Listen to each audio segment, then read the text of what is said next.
So let's talk about how to become a successful owner operator. So in today's conversation, I want to give you a full guide about the whole process. And so here are some general considerations. So the thing is, when you think about owner operators, there are basically two types of professional drivers. It can be a truck driver, it can be a cargo van driver, it can be a sprinter van driver, it can be a box truck driver. Okay, so you have company drivers and you have owner operator drivers.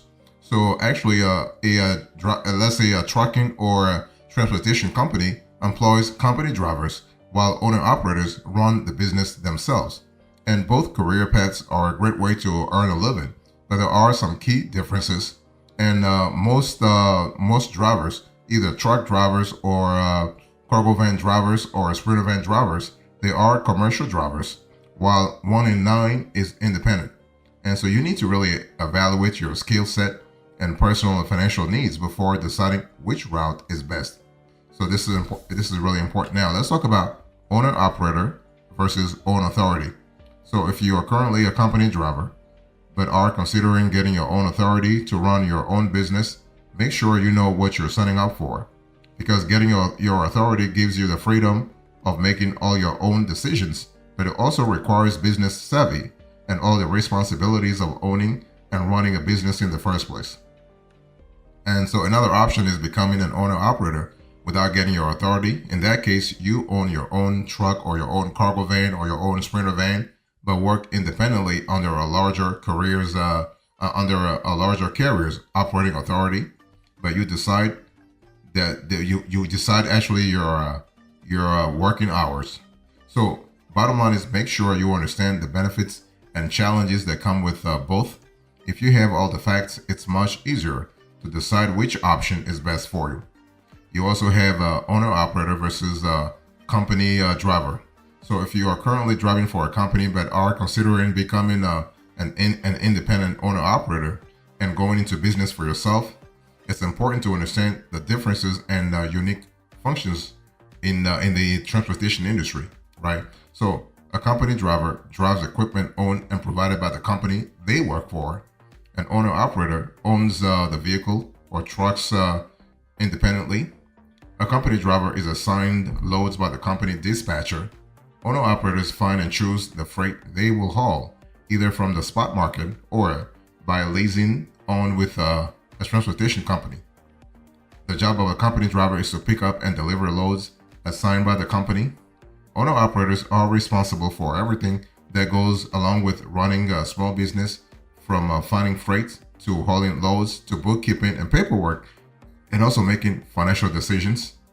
Company drivers are not responsible for paying for fuel, vehicle maintenance and repairs, or insurance. Those costs are covered by the employer. Owner operators are responsible for all expenses of owning and running a transportation company. A company driver is paid by the mile and might receive other pay in the form of a raise, bonus pay, or pay for duties that extend beyond driving the vehicle. As business owners, owner operators make money by negotiating rates with brokers, whether on the load-by-load basis or payment terms set by a contract. So here are the steps I want you to follow here. So if you want to become a successful owner operator, the first thing you want to do is you want to evaluate your personal situation, because the thing is that it's a lifestyle choice.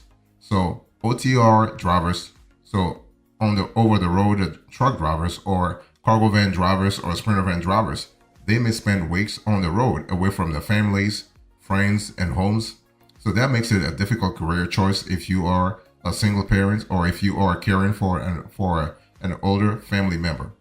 So experience also matters. So many owner operators get their start as company drivers because driving for someone else is a great way, if you think about it, to get road experience without taking on too much personal or even financial risk. As an owner operator, you don't have the built-in resources of working for a large company.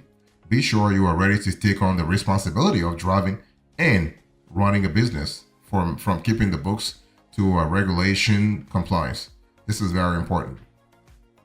And you need to evaluate your finances. So striking out on your own requires personal investment, which could mean what? Taking on additional debt. But before buying or leasing a vehicle, evaluate your financial situation. And so if you have, let's say, if you have a family who depends on your owner operator income, build up emergency savings before going on your own, because you never know. This economy is really crazy. Okay. And so this creates, when you actually have an emergency savings account, this creates a safety net if you have slow months or it takes a while to get regular lows. I mean, you saw what happened a couple of years ago with COVID, right? All the global economy came to a halt. And if you don't have enough in your emergency fund, this could be problematic. So be very careful there. And you want to put all your financial information into a spreadsheet to figure out how much you will need to make each month to pay for your expenses. You will have to estimate how much you can earn on your routes. So use low estimates to be on the safe side.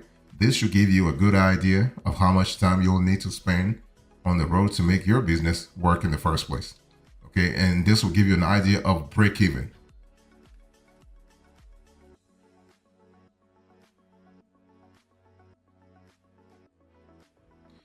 Now, the third thing you want to do is you want to get a commercial driver's license, a CDL. Now, if you are driving just, let's say, a cargo van or a sprinter van, you don't need a CDL. But if you are going for driving a truck, of course you need a CDL. So if you don't have one already, you need a commercial driver's license to become an owner-operator truck driver.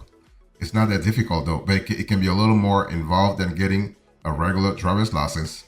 So you need to pass a physical exam, determine your license type. So most likely Class A, take a knowledge test, earn your CDL permit, and then take a CDL skills test to be fully licensed. So you can see that the process is a little more convoluted than just getting a regular driver's license. So to start, get the CDL handbook from your state, and you can get through the entire process by studying independently, but many drivers prefer to take a CDL class at a trucking school. So once you have your CDL, you can legally drive a heavy commercial truck as a company driver or owner-operator. And then you have to form a business. So when we talk about being an owner-operator, you are running a business. So before you apply for your US DOT number, you need to form a legitimate business, as the Federal Motor Carrier Safety Administration, the FMCSA, will ask you questions about your business operations. First, go to your state's Secretary of State website and search the database to see if your business name is available. You'll then need to decide on a business structure. Do you want to have an LLC, an LP, an LP, a C corporation, or an S corporation?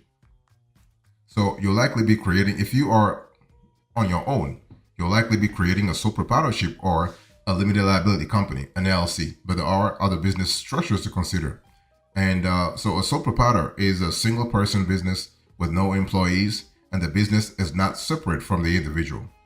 As a sole proprietor, you can independently make every business decision without input from a partner or a board of directors.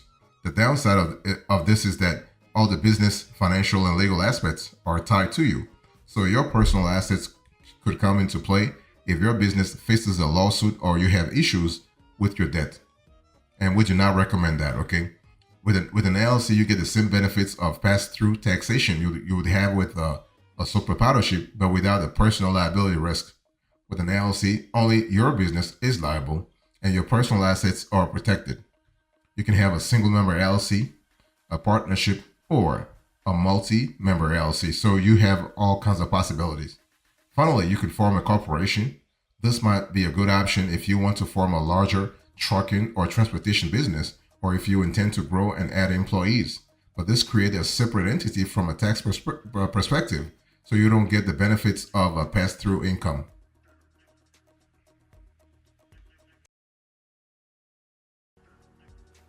So actually, once you have decided on a business structure, complete the application and pay the registration fee to submit it. And then you want to file for a US DOT number.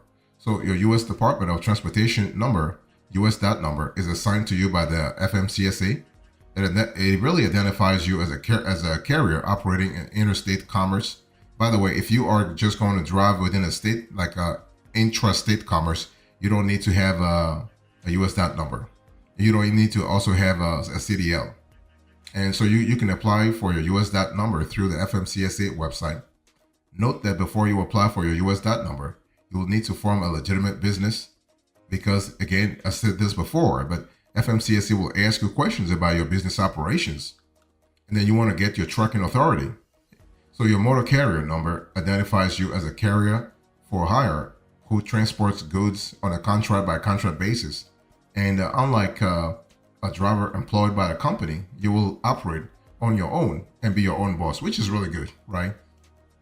I mean, this is what truckers refer to when they talk about trucking authority or operating authority.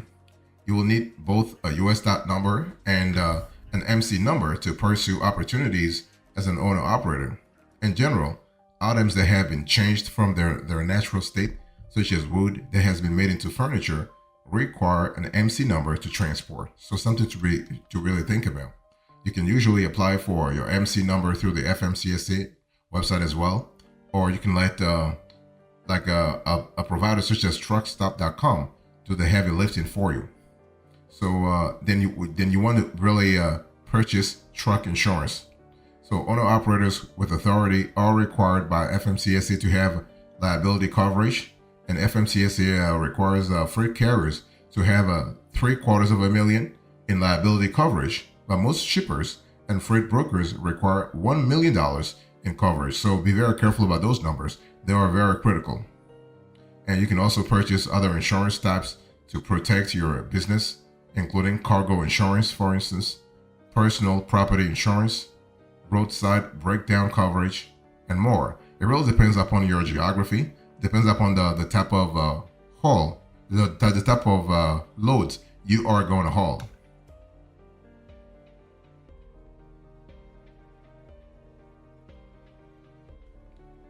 Next, you want to decide whether to buy or lease a vehicle. It can be a truck, a cargo van, a sprinter van, a box truck, or have you, okay? And when we talk about, before buying your own vehicle, you have to really ask yourself, everything has to revolve around your financial situation. So buying your own vehicle is usually the best option for owner-operators, but it can mean a hefty down payment up front. If you can afford a down payment, get a loan for a new truck or a used truck or a new cargo van or a used cargo van or a new sprinter van or, new vehicle or used vehicle, then pay it off over time until you have full equity. And leasing a vehicle is cheaper, but then you don't own it. So you won't build up any equity and may end up paying more in the long run. So to figure out which is best, answer these questions. How long will I keep the vehicle? Do the financing options work for my budget? Are there any tax implications or benefits? So you got to really think about that. Next, you want to outline a business plan. If you want to become a successful owner-operator, outline a business plan. And before forming your business, you may need to submit a business plan. And most business plans include the following components. So we're going to put this on the screen so you have a clear idea of what I'm speaking about. So you have executive summary, you have company overview, you have a marketing plan, you have goals and milestones, list of staff, if any. If you are an owner-operator, you're probably by yourself for now. And you also have a financial plan. And an executive summary is a short description of what your business does, where it's located, and who the business serves. Okay, and basically a company overview tells a story if you need one to get financing, highlights your previous success here, detail who you are, how you started your business, and why that business will be successful. Your marketing plan should include details about how you intend to fund business, if you have a website, are active on social media, or belong to any networking groups, add them here. You can also add that you intend to find loads on load bars. Your goals and milestones don't have to be set in stone, but it's good to have them. You should also list any staff you have and develop a financial plan for your business. This should contain actually detailed numbers on profits and losses you've had in the past, but also revenue projections, cost projections, and any investments and debts that you have acquired to start your business in the first place.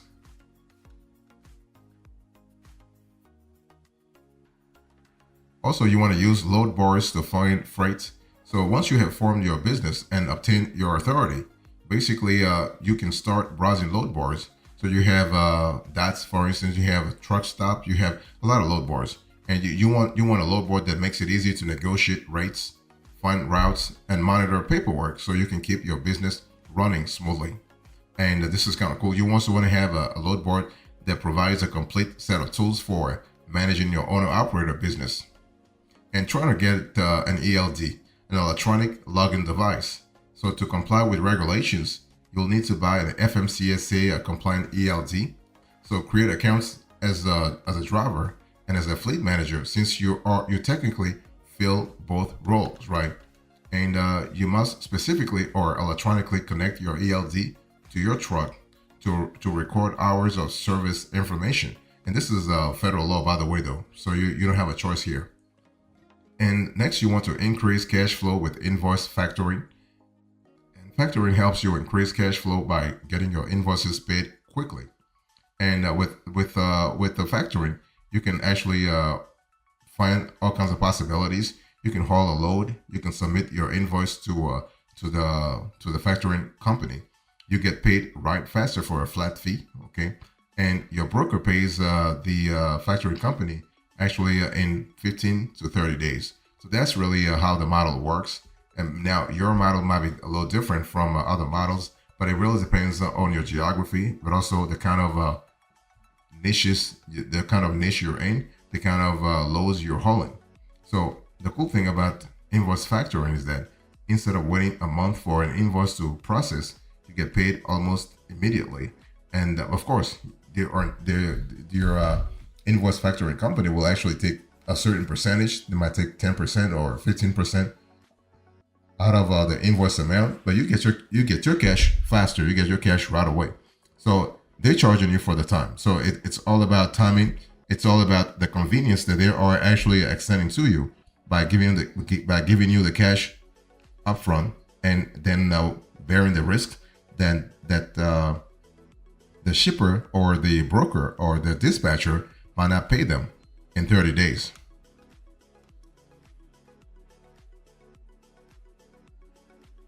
Next, you want to follow the golden profit ratio.